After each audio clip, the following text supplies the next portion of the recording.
The notes are open. The steps are numbered. The logic is all there. You understood it when you read it. You meant it when you started. And yet, here you are. This isn't a story about laziness or discipline or not trying hard enough. You did try. You followed the steps the way they were written, highlighted the parts that mattered, made notes in the margins. You started more than once. The feeling of following every step and still arriving at the same place, that feeling is real. It's common, and it has a reason. We've been told the problem is us, that we didn't stay consistent enough, that we didn't want it badly enough, that somewhere between reading and actually doing, we lost something we were supposed to hold on to. But what if the problem isn't the effort at all? What if it's the question the format is asking? There's something hidden inside the how-to format, something it takes for granted, an assumption built into the structure itself, underneath the steps, before you even begin. And once you see it, it changes how you understand almost everything about learning and change. Because if the problem isn't you, then the next how-to you pick up is going to feel exactly the same way. The same start, the same middle, the same place at the end, unless something else changes first. It's not a better method, not more consistency, not a stricter system. It's something the format was never designed to ask about. The steps were right. The effort was real. The problem was somewhere the format never thought to look. Here's something your brain does that most people don't realize. Inside your head, there are two completely different systems for dealing with information. One handles knowing about things, facts, ideas, steps written on a page. The other handles actually doing things, movement, habit, the things your body carries out without you having to think them through. These two systems live in different places, and one does not automatically become the other. You can know every fact about how to swim, the physics, the technique, the breathing pattern, and still sink the moment you hit the water. You can read every recipe ever written and still burn dinner. The knowing about and the knowing how are different kinds of things.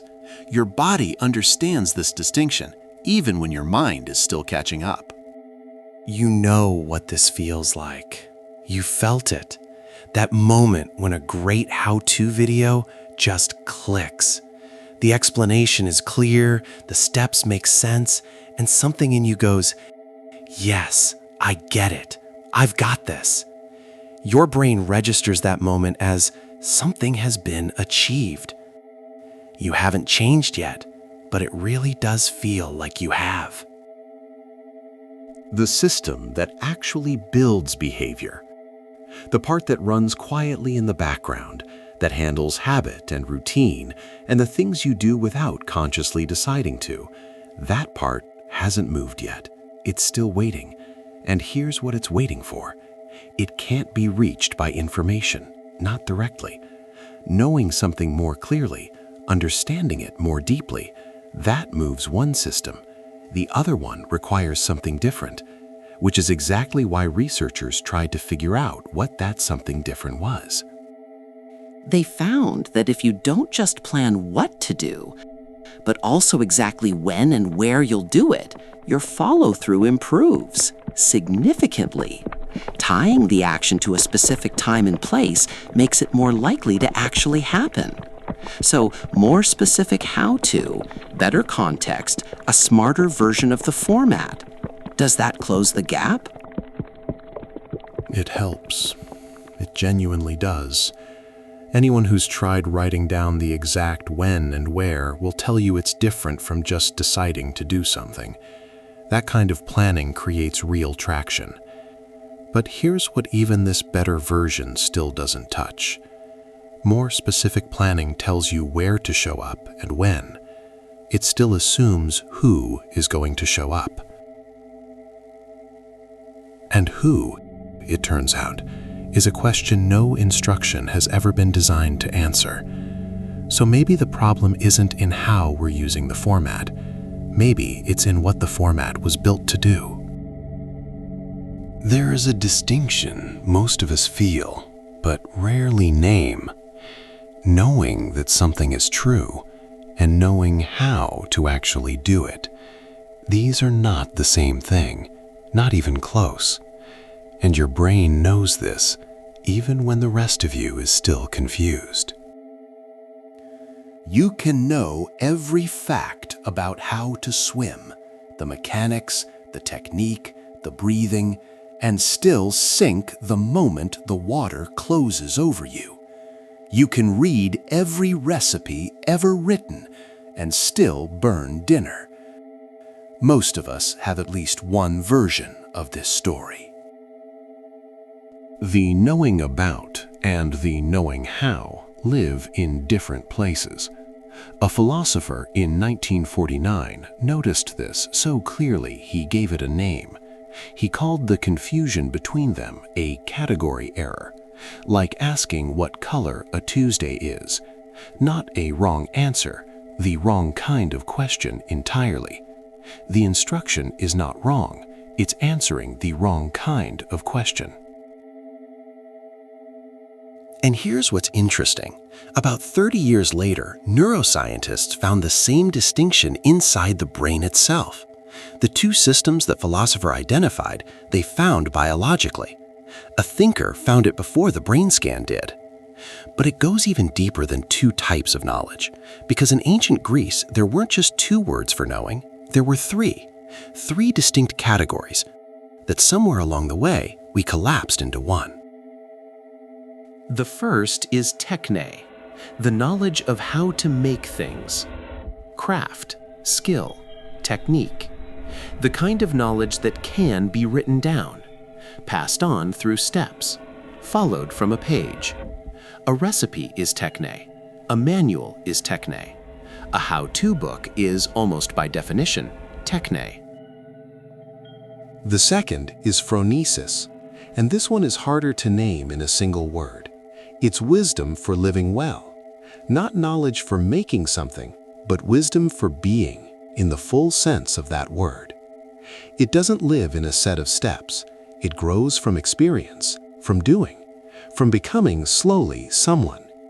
It can't be handed to you, and it can't be handed to you because it isn't a thing that gets handed.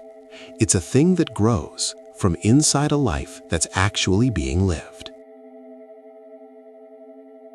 How-to gives you techne, but what you're searching for, when you pick up a how-to book about your life, what you're actually searching for is phronesis.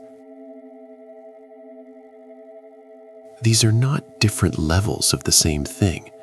They're not a beginner version and an advanced version. They aim at completely different ends. Aristotle was clear about this. Techne can be taught. You can write it down, pass it on, follow it from a page. But phronesis can't be transmitted by instruction. Not because the instruction isn't good enough, because that's not how phronesis works. It grows from experience, from doing, from becoming someone. No amount of reading about it will give you it. The format was never built for what you were hoping it would do. That's not a failure of the format, and it's not a failure of you. It's a category mismatch, a 2,400-year-old category mismatch. How-to was never wrong. It was answering the wrong question. So where did this format come from? The numbered steps, the clear instructions, the repeatable process.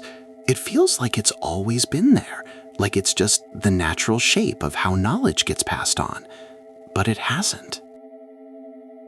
In the early 1900s, a man named Frederick Taylor had a specific problem to solve.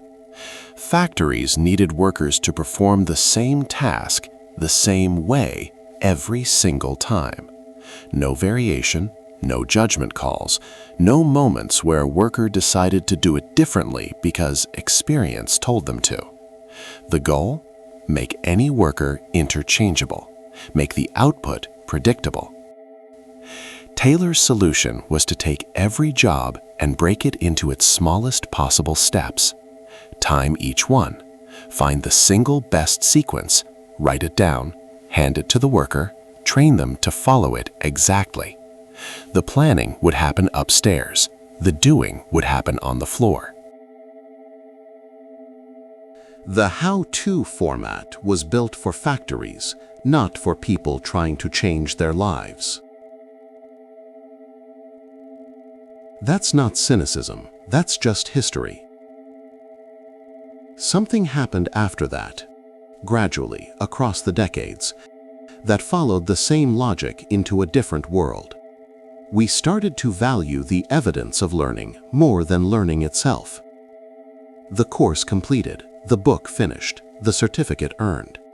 These things are visible, they can be counted, they can be put on a shelf.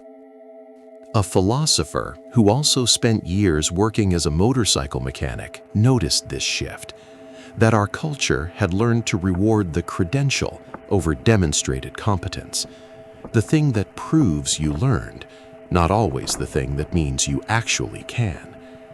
And here's what that means for a how-to. When you finish it, you get a completion, a sense of having done the thing, the credential of having read it, understood it, absorbed it.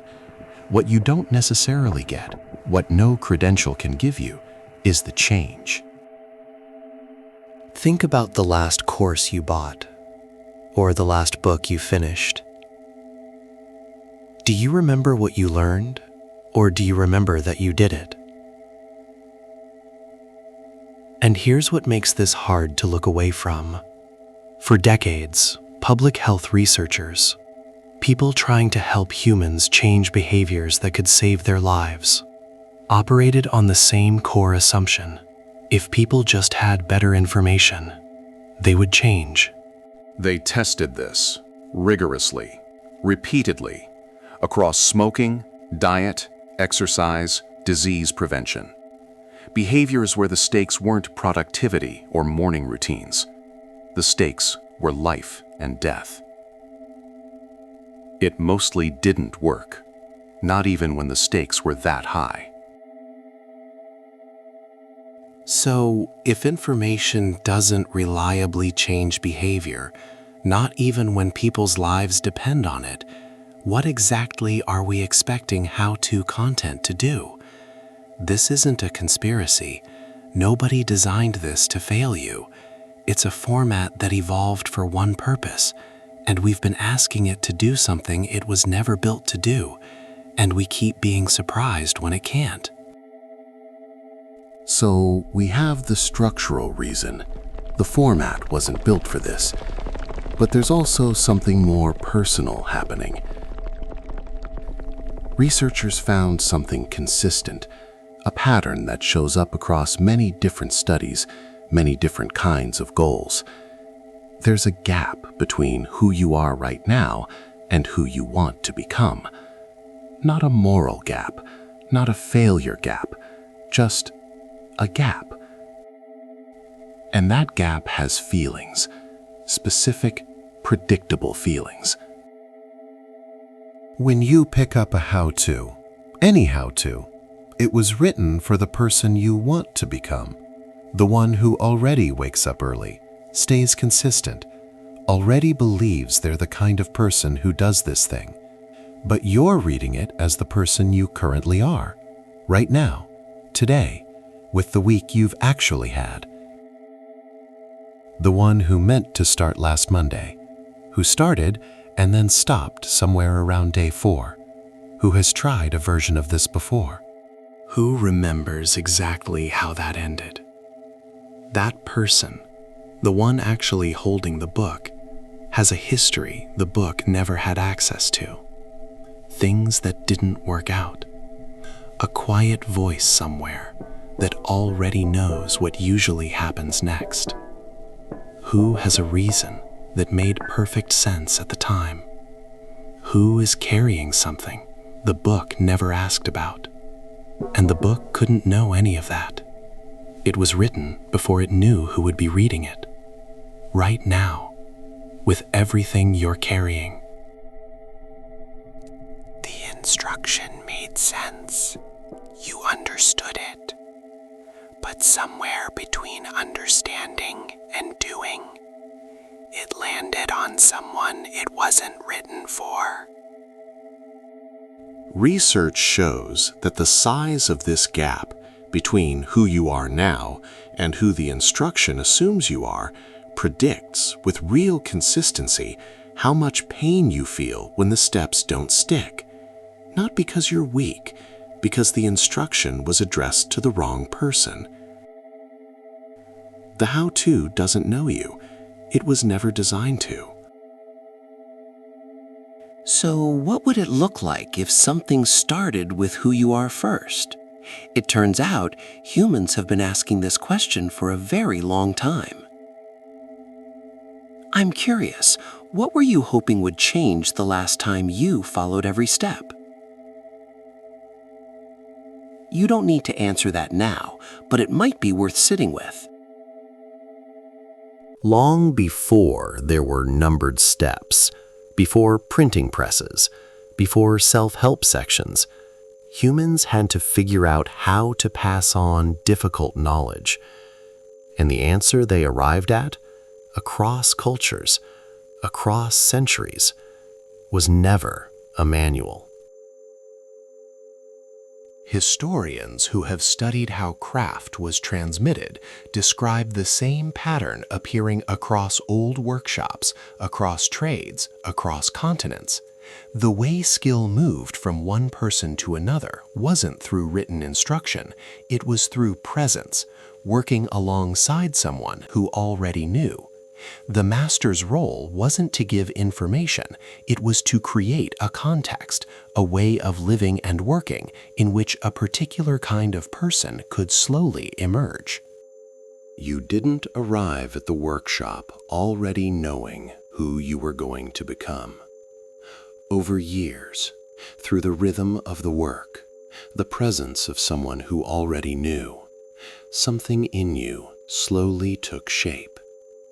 You became a craftsman before you mastered the craft. Who you were came first. The skill grew from that. And then there is Marcus Aurelius. The most famous piece of Stoic wisdom most people know, the Meditations, was never written for you. Marcus wrote it to himself. In Greek, the original title translates as "to himself." Pierre Hadot, the philosopher who spent his life studying these ancient texts, called it a private training, a daily practice of becoming, not a set of instructions for others. He was training himself to be a particular kind of person, one entry at a time, not trying to understand Stoic philosophy, but practicing it in the small, ordinary moments of a life. Not writing for readers, writing for himself. Even the wisest person who ever tried to write this down wrote it for himself. In the Zen tradition, there's a saying, before enlightenment, chop wood and carry water. After enlightenment, chop wood and carry water. Xunzi, a Confucian philosopher writing 2,300 years ago, said, "Hearing is not as good as seeing, and seeing is not as good as doing." None of these traditions had a how-to for wisdom, not because they hadn't thought about it, because they understood something. Who you are changes through the doing, not through any instruction about the doing.